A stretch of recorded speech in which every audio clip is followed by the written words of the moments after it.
pressure on the grip you get on some of these surfaces.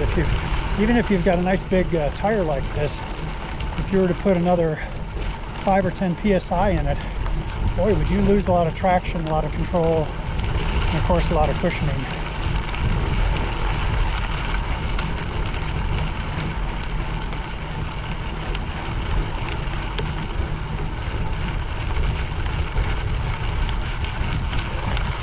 So notice the railroad tracks, nice constant smooth grade, including a little trestle. Went over where we on the rails trails get to go up and down, up and down. Makes it much more interesting for me. I've done, I guess, most of the Katy Trail. Come out of St. Louis, I think. Over 100 miles of it. I think that's the longest continuous trails in the country. As part of a cross-country tour, I decided to get off the road and take that trail. And it was interesting for a while, but boy, just a flat, straight tunnel of green, trees alongside. It was cool when you got to go along the Missouri River and see some of the cliffs, but mostly it was just flat, straight, boring green tube. And I think the scenery is much nicer out here, but I think it'd be a bit more boring if you were on a flat trailbed.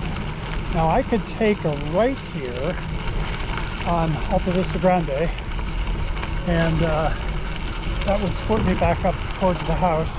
It's about 2 miles from here. But I prefer, good morning, I prefer to take this little section here of the rails trails, because I mean, Alta Vista Grande isn't bad for traffic. There's a little bit more than I like, and I just, again, I feel much more comfortable when I'm off-road rather than on-road, when I'm feeling a little wonky.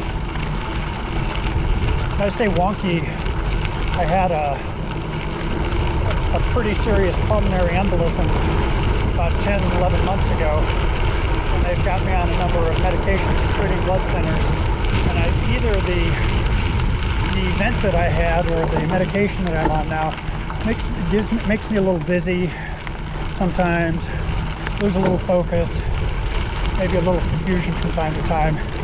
So I don't feel very confident like I used to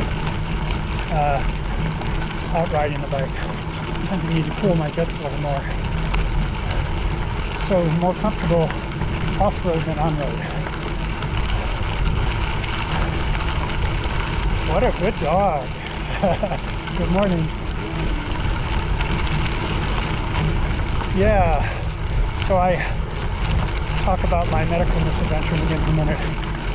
Ended up in the emergency room, I guess half a dozen times from the event, from, I don't know if they're little heart attacks or little things that happened.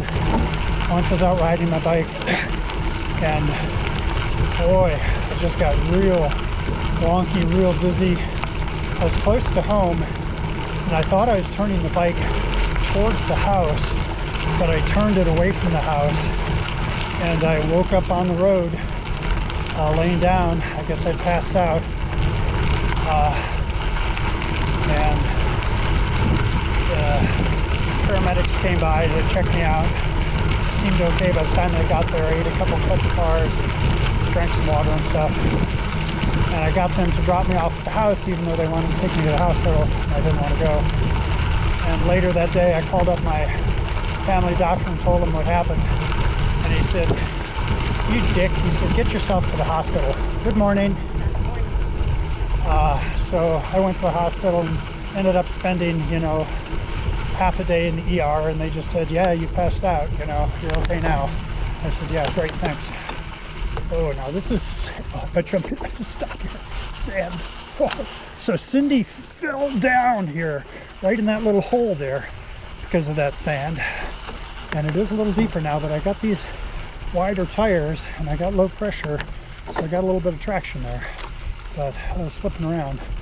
So this is a little walking path that connects the rails to trails to a little gated community that's just outside of El Dorado. And I found sort of this as one of the ways to get back home, and boy do I like it a lot better than the other routes, both because this is a cool little chunk of single track here, but going through the neighborhood of this community up ahead, there's almost never any traffic, and so it's very cool because I can get back to the house without having to get on any of the major arteries, none of which are very busy really in El Dorado, but it's just a little calmer, slower way to do things. I wonder if I'll see the two men out here with their Boston Terriers. I oftentimes run into them when I'm riding this little trail here in the mornings because they're out walking the dogs.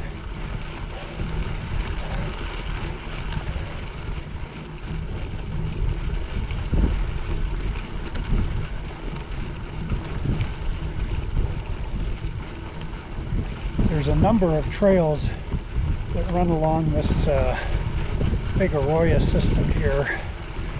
Across the way, I don't know if you can see some of the houses over on the right hand side of the screen, but that's Verano Loop, which is one of the older roads, paved roads here in El Dorado.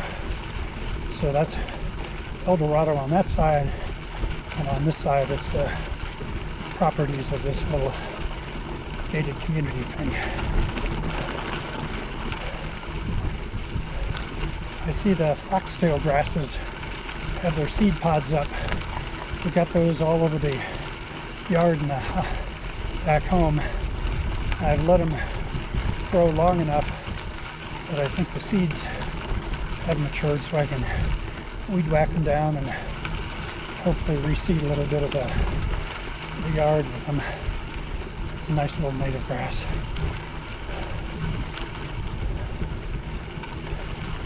Okay, a little bump. Bump. And here we are.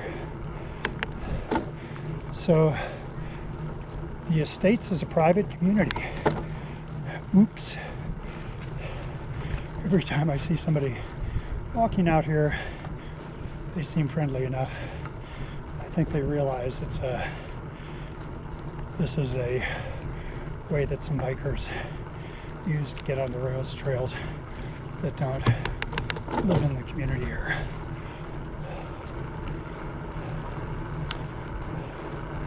Going to be in the upper 70s today. Sunny. I tell you, we're still newcomers out here. But spring in northern New Mexico, up at 7,000 feet, is pretty pleasant. No mosquitoes, no chicks, no chiggers. I guess during this time of year, sometimes they say